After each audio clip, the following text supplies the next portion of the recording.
I'm going to have to adopt every single one that doesn't get taken home.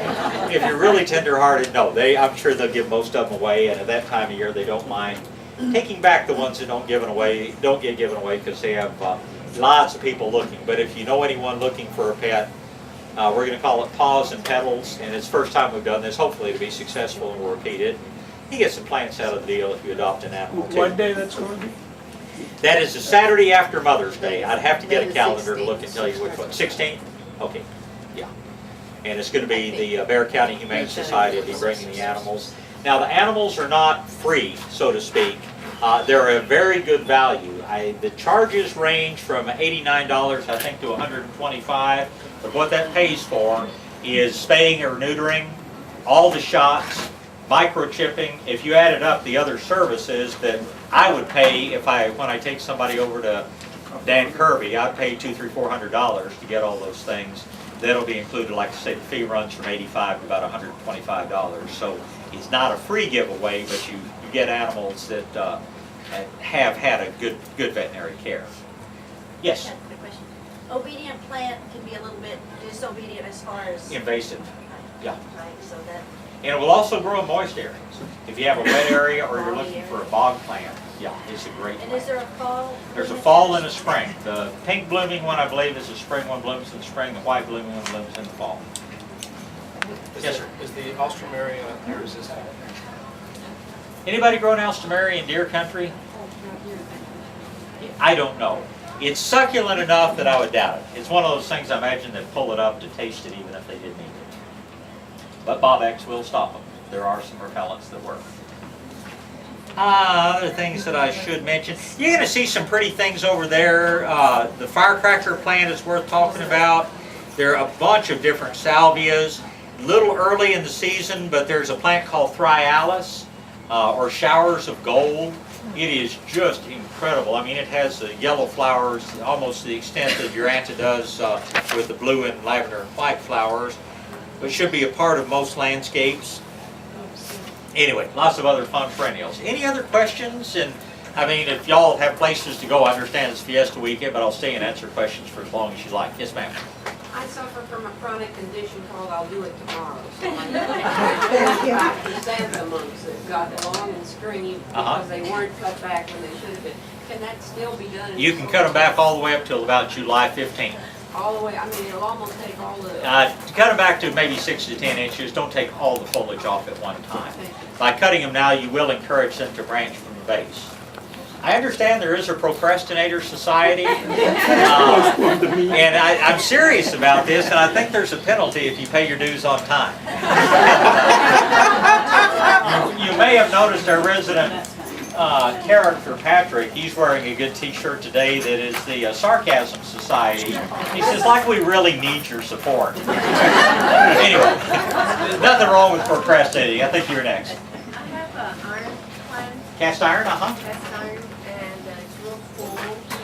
How do I divide them, or do I The time to do that is early spring. And you basically just get in there with a shovel and dig out clumps of it. You can do it this late, but it will take a little while longer to recover.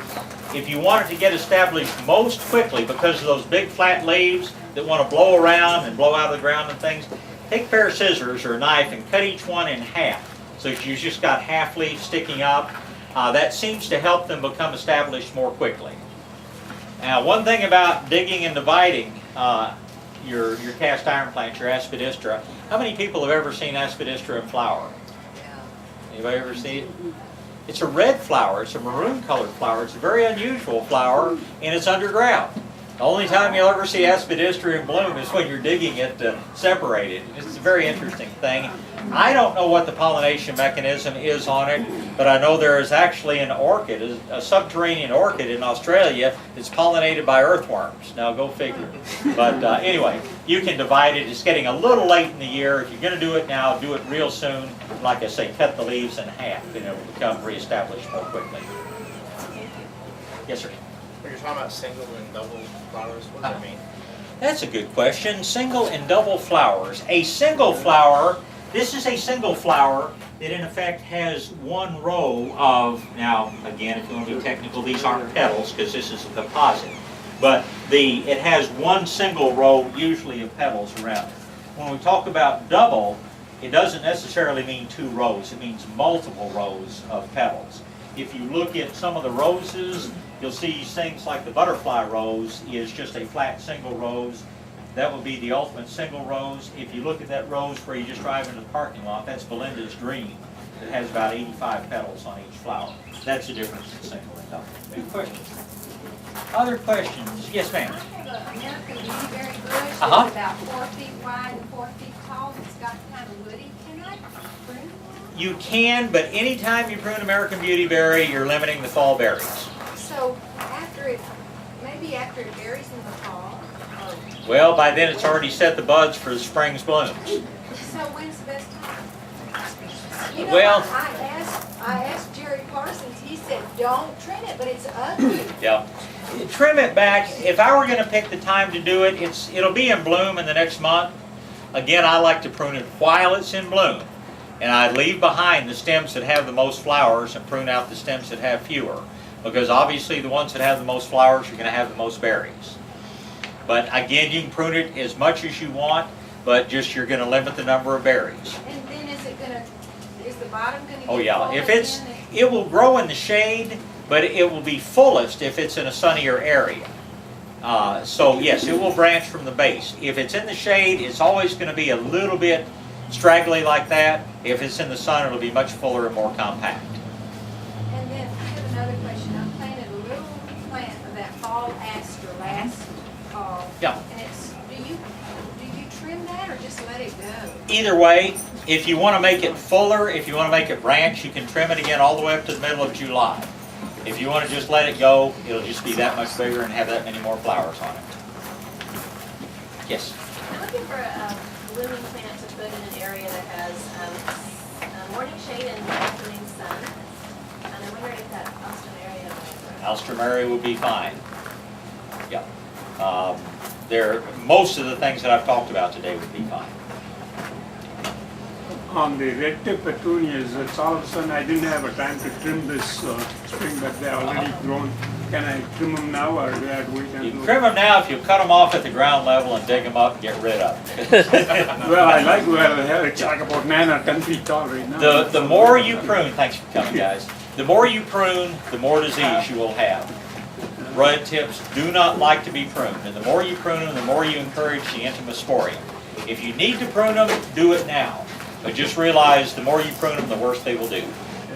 Well, so far it's doing okay for the last 3-4 years. Keep fertilizing, keep mulching. They usually last about 10 years. And then you get really used to having them there, and then they all die. I'm serious. I say Steve George was a former extension horticulturist here that promoted them so highly. Steve left and moved to Dallas. And I think the reason he did was to get away from the red-tip photini and the Chinese pistache that he said were the most trouble-free plants in the world. Well, they're the not. builder put it in there, so Yeah. I'm just trying to take care of them. When it starts to go, think about planting loquats if you need something big or something that's, it's just red tips will eventually have problems, and the more you prune them, the more problems they'll have. Thank you. Yes? What's a good time to prune hibiscus? The large hibiscus ones about 10 The best time to prune them is just as they're putting on new growth in the spring. You can prune them almost any time, but anytime you do, you're going to limit the flowering. Anytime you cut them, there's that many flowers you're not going to have. I started to do it in the spring and there were so many buds I didn't, so now it's just. Such a mild loaded. winter, they didn't Yeah. freeze back at all, and so what you might want to do is go through and just, if it's got 20 tall limbs coming up, cut back 5 of them. When they start to branch and start putting on flowers, cut back 5 more. Oh, And just don't cut the whole thing back at once, and that way you'll still have flowers coming out. We'll do a seminar, I think we have a seminar coming up on tropicals. I'll give you a much more extensive discussion on all the kinds of hibiscus and ixoras and a few other things we might have talked about today. Yes, ma'am? Is the passion vine a tropical? Passion vine, there are tropical ones and there are temperate ones, but I would include a passion vine as a good perennial. Understand that there are lots of colors of passion vine. The red one is the least hardy. The purple one is probably the most hardy. If you're looking for the showiest one, the one with the most unusual flowers, called incense. I have one that's kind of double that looks real intricate. Uh-huh. And I cut it back and then it just grows, it goes wild. Oh, yeah, it comes up all over the place from underground All over. stems too. Okay, Yeah. can I get the seeds or whatever and plant them? Do it from cuttings. Or cuttings, or you know where it's sprouting up different places, go dig up the little individual pieces of it where it's coming up. Yeah. Not the ones on the ground? No, the ones on the ground. On the ground, Yeah. okay, I can. And